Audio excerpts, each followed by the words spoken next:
ሰላም ውድ የቻናላችን ተከታታዮች የሰዓቱን መረጃ ይዘንላችሁ መተናል። ከቅርብ ጊዜ ወዲህ የኢትዮጵያ አትሌቲክስ ውጤታማነት እየቀዘቀዘ መምጣቱ ይነገራል። ያም ሆኖ አሁንም በዓለም ላይ የኢትዮጵያ ሰንደቅ ዓላማ ከፍ አድርገው የሚያውለበልቡ ድንቅ አትሌቶች እየታዩ ነው። ከነዚህ መካከል የወደፊቷ ኮከብ ፎቴን ተስፋዬ አንዷ ናት።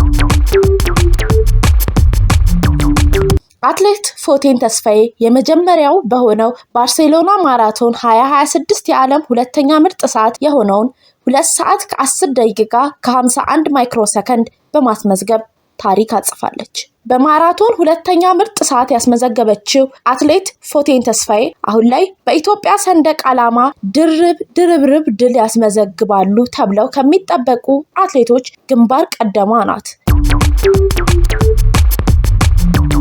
ፎቴን ውድድሯን በአሸናፊነት ካጠናቀቀች በኋላ በቦታው ለነበሩ የሚዲያ ሰዎች እንደተናገረችው የመጀመሪያ ማራቶኗን ሁለተኛውንም የዓለም ምርጥ ሰዓት አስመዝግባ በማሸነፏ በጣም ደስታ ተሰምቷታል። የኢትዮጵያን ሪከርድ ጨምራ ሰብራ በማሸነፏ ፈጣሪዋን አመስግናለች። ውጤታማውን አሰልጣኝ ገመዶ ደደፎ ደግሞ እርሱ አሰልጣኝ ብቻ አይደለም መምህሬ ነው በማለትም ተናግራለች።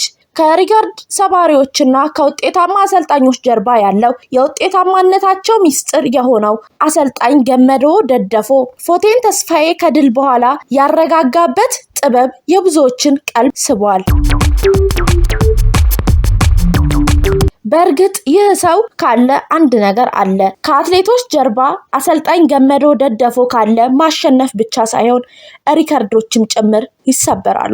ይህ ደግሞ ከዚህ በፊት በነ አትሌት ትዕግስት አሰፋ፣ አትሌት ዮሚፍ ቀጀልቻ፣ አትሌት ታምራት ቶላና በአትሌት አማኔ በሪሶ በተደጋጋሚ ታይቷል።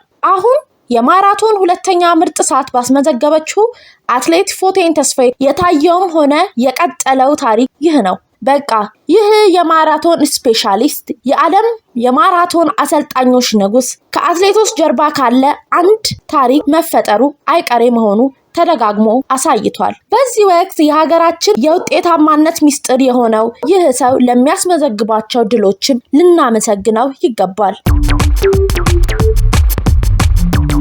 ለኢትዮጵያ አትሌቲክስ ውጤታማነት መቀዝቀዝ በርካታ ምክንያቶች ይጠቀሳሉ። ከሀገራት እንደ ኬንያ፣ ኡጋንዳ እና ሌሎች አዳዲስ ሀገራት አትሌቶች በጣም ጠንካራ ሆነው እየመጡ መሆኑ አንዱ ምክንያት ነው። እነዚህ ሀገራት በሳይንሳዊ ስልጠና፣ አመጋገብና ቴክኖሎጂ በጣም ተሻሽለው መጥተዋል። በዚህም የረጅም ርቀት ውድድር አሁን ላይ ከቀድሞ የበለጠ ከባድ ውድድር እየሆነ መጥቷል። ከአትሌቶች ምርጫ ከአሰልጣኞችና ዝግጅት ጋር የተያያዘ የውስጥ አስተዳደር ችግር ሌላኛውም ነው። ይህ ሁሉ ባለበት እነ ፎቴን አይነት ከዋክብት ብቅ ማለታቸው ለኢትዮጵያ አትሌቲክስ ትልቅ ተስፋም ነው።